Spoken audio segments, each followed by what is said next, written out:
Hi hello welcome to post 360. నేను మీ మురళీ రాపల్లి. ఇప్పటి వరకు ప్రవీణ్ పగడాల గారిది హత్య అంటూ, అలా అంటూ, ఇలా చంపారంటూ, అలా చంపారంటూ అనేక రకాలైనటువంటి వార్తలు మనం వింటూ వచ్చాం. ఇప్పటికీ నాకు తెలిసి 20 రోజులు అవుతుంది ప్రవీణ్ పగడాల గారు మరణించి. రోడ్డు పక్కన విగత జీవే పడి ఉండి, అతని పైన రాయల్ ఎన్ఫీల్డ్ పడి ఉంటాం. 20 రోజులు అవుతుంది. 20 రోజుల తర్వాత పోస్ట్ మార్టం రిపోర్ట్ ఇప్పుడు, అప్పుడు అంటూ చెప్తున్న పోలీసులు చివరికి ఏం చెప్పారు?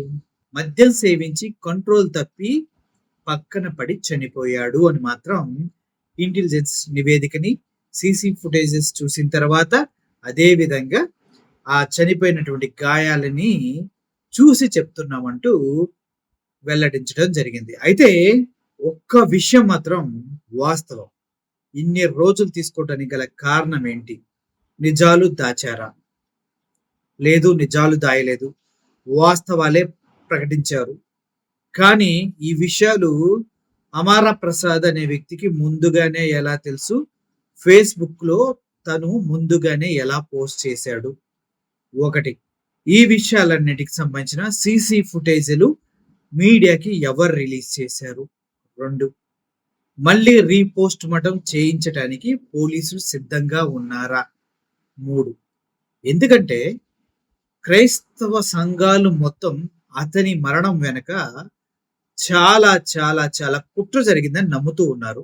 ఇన్ని రోజులు టైం తీసుకొని మీరు మధ్యలో కేవలం వాళ్ళ కుటుంబానికే ఈ పోస్ట్ మార్టం రిపోర్ట్ ఇస్తామని చెప్పి ఇచ్చేసి, తర్వాత మళ్ళీ ప్రెస్ మీట్ పెట్టి ప్రైమరీ ఇన్వెస్టిగేషన్, అదేవిధంగా ఫైనల్ ఇన్వెస్టిగేషన్ ఒకటే అని చెప్తూ మీరు తను ఫుల్గా తాగి డ్రైవ్ చేయటం వల్లే కంట్రోల్ తప్పి పడి చనిపోయారంటూ పోలీసులు చెప్పడం జరిగింది.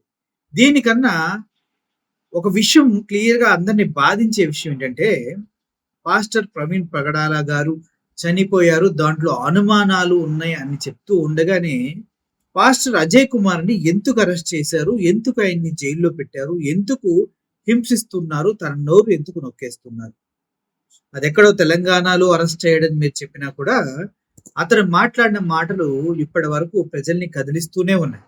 మొత్తానికి ప్రవీణ్ ప్రగడాల అనే ఒక క్లీన్ చీట్ ఉన్నటువంటి, క్లీన్ క్యారెక్టర్ ఉన్నటువంటి ఒక పాస్టర్ని తీసుకెళ్లి తాగుబోతుగా చిత్రీకరించిన చాలా మంది లాగే పోలీసులు కూడా ఆధారాలతోటి అతను ఒక తాగుబోతు, అందువల్లే యాక్సిడెంట్ అయి చనిపోయాడు అని ధృవీకరించి చెప్పడం జరిగింది.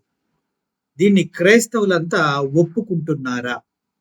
ఒకవేళ ఒప్పుకోకపోతే మళ్ళీ రీపోస్ట్ మార్టం అశ్వకుమార్ గారు అడిగినట్టుగా చేయిస్తారా?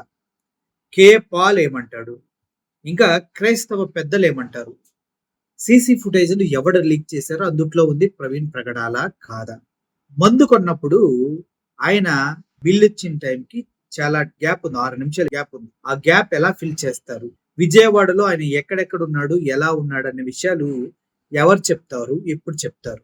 ఈ విషయాలన్నిటికీ ఆన్సర్ దొరకలేదనే మనం ఇప్పుడు భావించాలి. ఎవరైతే క్రిస్టియన్స్ ప్రవీణ్ ప్రగడాలని అభిమానిస్తారో వారు మాత్రమే మనస వాచ కర్మన నమ్మేది ఏంటంటే, ఇక్కడ కుట్ర జరిగింది ప్రవీణ్ ప్రగడాల గారి పైన, దాన్ని పోలీసులు మత కుల కల్లోలాలు రేగకుండా ఉండడం కోసం దాచివేస్తున్నారు న్యూస్ ని అని భావిస్తూ ఉన్నారు. ఇందులో వాస్తవం ఉందా లేదా అనేది వాళ్ళ కుటుంబానికి, పోలీసులకి, రాజకీయ నాయకులకి మాత్రమే తెలుసు.